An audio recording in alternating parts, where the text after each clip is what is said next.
Рәмзия Ғабдылхакова. Көтәр кешең булса. Вәлижан аларны машинасы белән Казан вокзалына кадәр озата барды. Тиргәк әйберләрне вагонга ташып, үзе урнаштырды. Поезд китәргә ярты сәгатьләп вакыт бар иде әле. Шулай да балалар түземсезләнеп вагонга кереп утырдылар.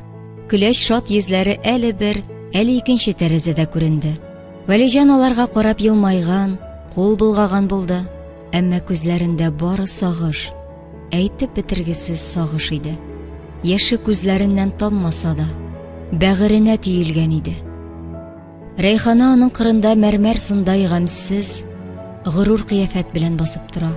Әйтәсе сүзләр әйтелгән, ике арада бер нинди сер, аңлашылмаучылык калмаган кебек. Барысы да хәл ителгән. Поезд гына кузгалып китәсе бар. Әмма ул кузгалырга ашыкмый. Кызганыч ашыгыбрак килделәр. Хушлашу минутлары озаккарак сузылды. Вакыт акырын үтә. Син кайт инде. Караңгыга калма, диде Рәйхана. Иренең бер сүз дәшмичә ялварулы карашын үзенә төбәп, һаман нидер көтүе, өмет итүе аны ялыктыра, эшен пошыра иде. Кая ашыгырга, диде ир, авыр карашын поезд китәсе якка күчереп. Рәйханәнең карашы да шул якка төбәлгән иде. Ләкин карашлары бер якка төбәлсә дә, уйлары төрле якка чапты. Хатын үзе китәсе якта бары яктылык, кояш күрсә, ир өчен ул тарафта бәхетен урлаучы төн иде.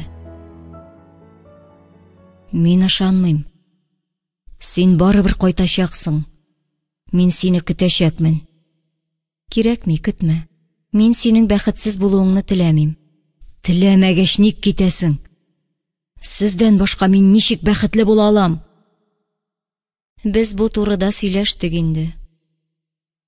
Рәйхана кисәк борылып, вагон ишегенә таба атлады.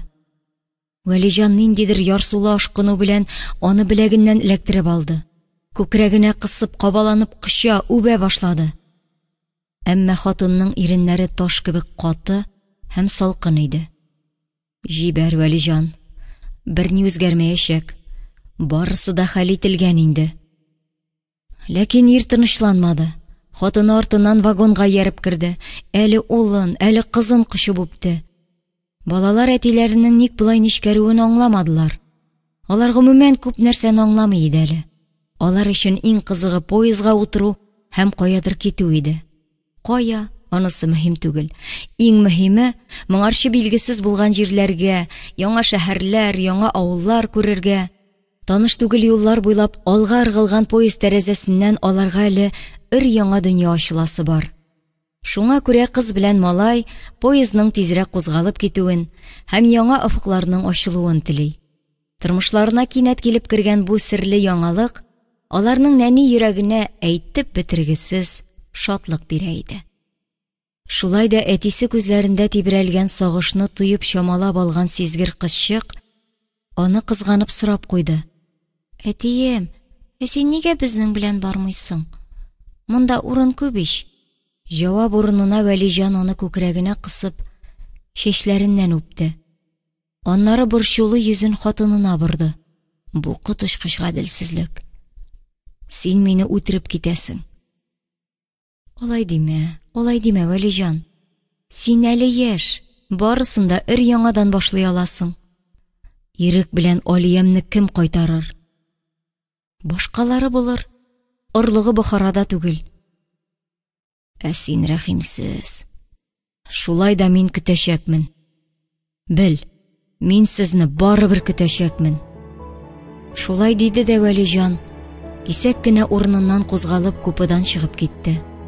Вагонның ике катлы тонык тәрәзәсеннән аның башын бераз ия төшеп, кызу атлап китүе күренеп калды. Бу кеше Рәйханәгә бик якын һәм бик кызганыч иде. Шулай да ул тәвәккәлләде.